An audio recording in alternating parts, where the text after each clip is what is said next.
لو عندك صدر فرخه الكبير والصغير هيفرح قوي بالوصفه دي، وكمان في العيشه الغاليه اللي احنا فيها لازم نشغل دماغنا كويس قوي. بسم الله الرحمن الرحيم، اللهم صل وسلم على سيدنا محمد. النهارده ان شاء الله هعمل لكم وصفه حلوه قوي قوي، تابعيني. ما تنسيش تحطي اللايك والاشتراك وفعلي الجرس علشان يوصلك كل جديد.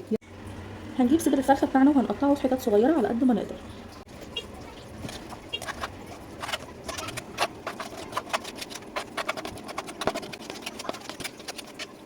هاخد كل الكميه واحطها في الطبق. بسم الله.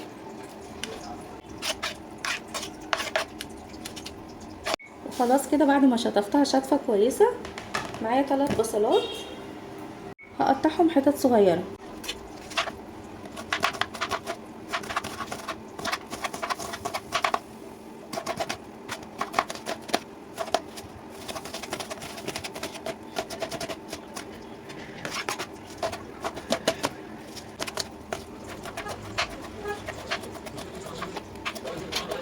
وفرمنا البصله فرمه كويسه جدا.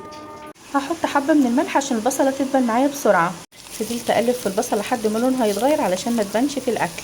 وقعدت ادور على قرن فلفل اخضر ما لقيتش، رحت لقيت نص فلفلايه صفراء قلت احطها وخلاص، ما انا لازم اتصرف برده. وهقلبهم كويس وهحط على طول الفراخ، الصدر اللي احنا قطعناه حتت صغيره، احط وراه على طول الفراخ. هحط فلفل اسمر، ربع معلقه من السبع بهارات، ومش هحط اي توابل ثانيه. هفضل اقلب فيها لحد ما تستوي، مش هتاخد معانا 10 دقايق على النار لان الفراخ حتت صغيره. وخلاص كده جهزت معايا صدر الفرخه. مش عايزه اقول لكم ريحتها جميله ازاي وطعمها اجمل، والبصل مكرمل فيها وحلوه قوي، جربوها. وعلى فكره بعمل الوصفه دي باضافات تاني، يعني بضيف عليها مكونات تاني وبعملها تبقى جميله لما بحطها في المكرونه البشاميل. يا بنات جربوها. هقسم المقدار ده لنصين، هاخد النص ده كده واشيله على جنب، واخد ده عشان هشتغل بيه، والفتفته دي هنحطها في النص. معايا نص كوبايه من السمنه هسيحها. خلاص كده سيحت السمنه، هو مقدار نص كوبايه بس. لو مش عندك سمنه حطي نص زيت ونص سمنه، يعني معلقتين كده ومعلقتين كده. هجيب الصينيه، على فكره الصينيه ديت مقاسها كبير ما شاء الله مش صغير اهي، اللي بنعمل فيها البسبوس. هدهنها دهنه كويسه من السمنه.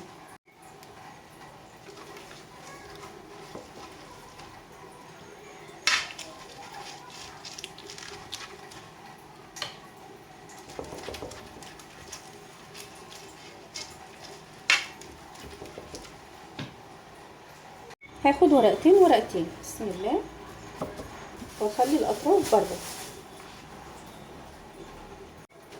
طبعا انت هتسأليني ليه مش بحط سمنه كل ما بحط راق من الجلاش. احنا في الوصفه بتاعتنا على قد ما نقدر بنخفف كميه الدهون، ودايما في وصفاتنا نخفف السمنه ونخفف المقليات، لان كل الحاجات دي ليها ضرر كتير على اطفالنا. ونخلي بالنا برضو من نفسنا ومن صحتنا ونخفف الدهون على قد ما نقدر. واهم حاجه المقليات، هحط بسيط جدا من السمنه.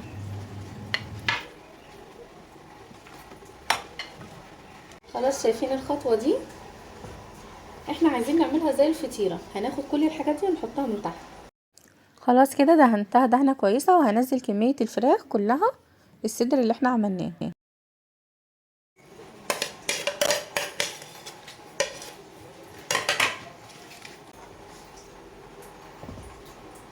حته الجبنه ديت اضافيه، دي قطعه صغيره من الجبنه الموتزاريلا هحطها عليها من فوق، هتمسك لي كل الاضافات اللي احنا حطيناها.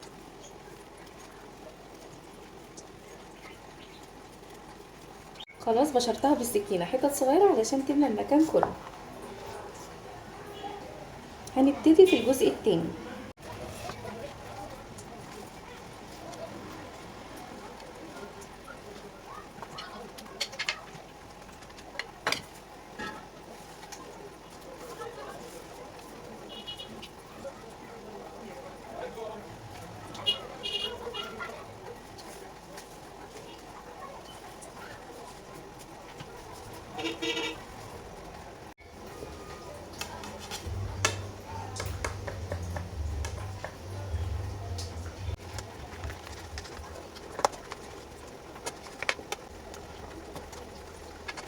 خلاص كده خلصتها وقطعتها، هبتدي بقى ان انا احط لها نص كوبايه السمنه علشان تطلع مورقه وحلوه معانا.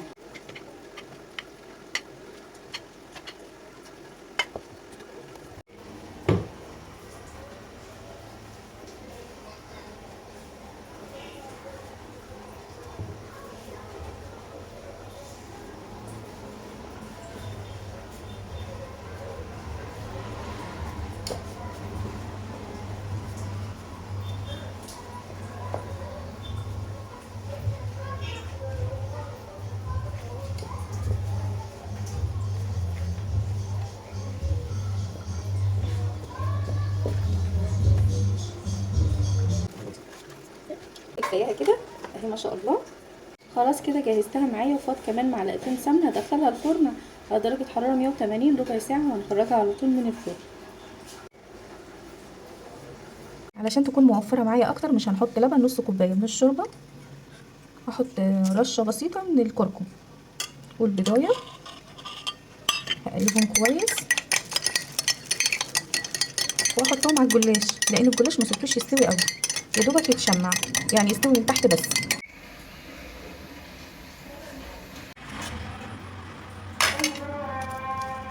خلاص كده قطعتها وطلعتها خلاص من الفرن. بسم الله.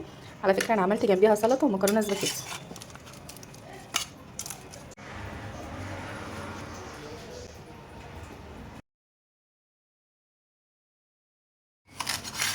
الله، الجبنه جميله فيها.